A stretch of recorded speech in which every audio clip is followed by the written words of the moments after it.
Okay, we're going to go through some summation notation and some summary statistics real briefly in case that was confusing for you on the lecture. So first I want you to just consider a data set. I'm just going to put some numbers up here. So our variable is y. I hope you can read that. And the numbers are 3, 3, 4, 5, 6, 6, 6, 6, 7, 8, and 10. These are the numbers from the stats lab. So there are 11 data points in this data set. So there's 11 total numbers there.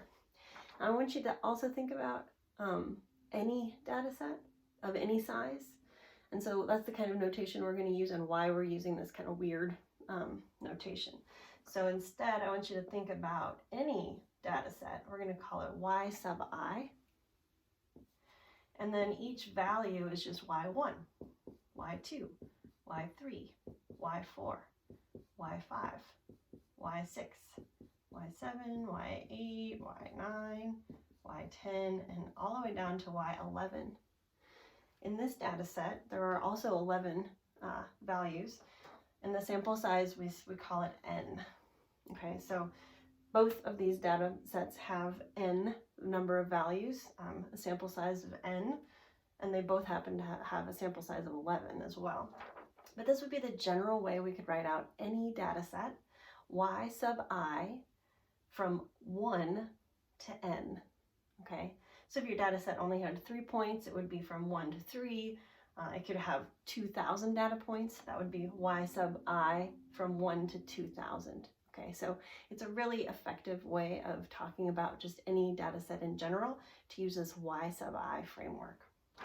So, for example, if I wanted to add all these values up, what you in your mind would be doing would be saying 3 plus 3 plus 4 plus 5 plus 6 plus 6 plus 6 plus 6 plus 7 plus 8 plus 10. But I could write that more generally using summation notation. So for example, the sum would be the sum, so sigma stands for sum, of every value I equals 1 to n of all the values y sub I.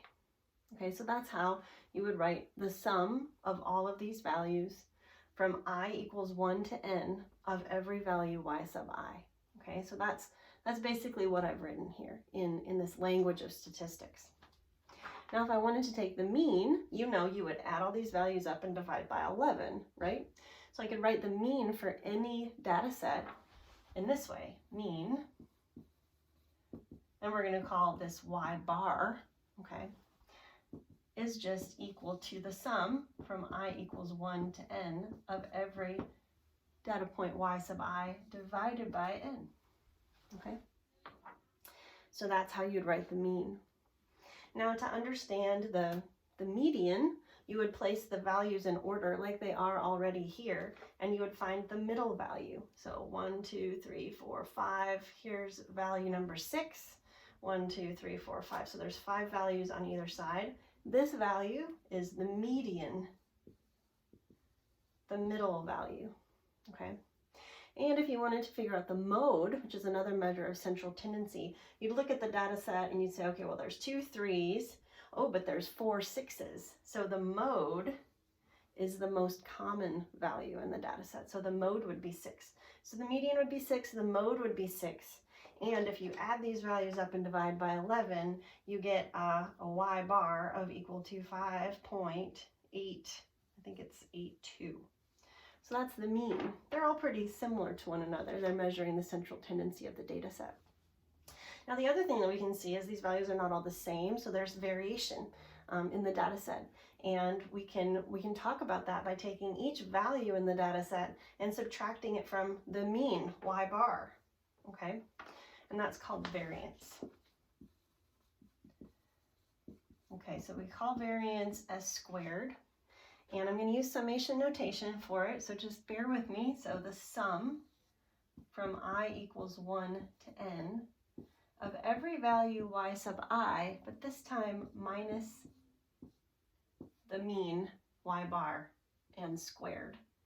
And we would take that whole value divided by n minus 1. And the reason that we divide by n minus 1 is that the variance term, s squared, has a tendency to underestimate the actual population level variance, sigma squared. And so if we divide by n minus 1, that kind of corrects for that tendency to underestimate the population variance. Okay, so hopefully what you understand now is that you would take each value, y sub I, minus the grand mean.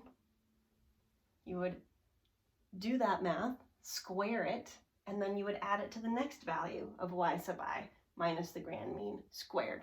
You would add up all those squared terms, which is actually called a sums of squares, which we'll come back to a lot.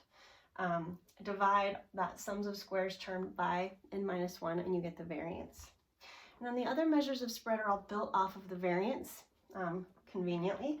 So there's one called the standard deviation, and that is basically just the square root of s squared, or s.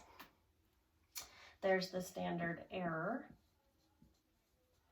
which is s divided by the square root of n, okay? And we usually call that just SE.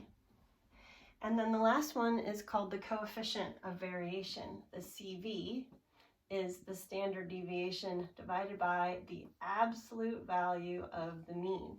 So the absolute value gives you, it always gives you a positive value. So for some reason your mean was like negative 5.82, putting the absolute value bars around it would just turn that into a positive number. So those are the basics of the measures of central tendency and the measures of spread that we're talking about this week.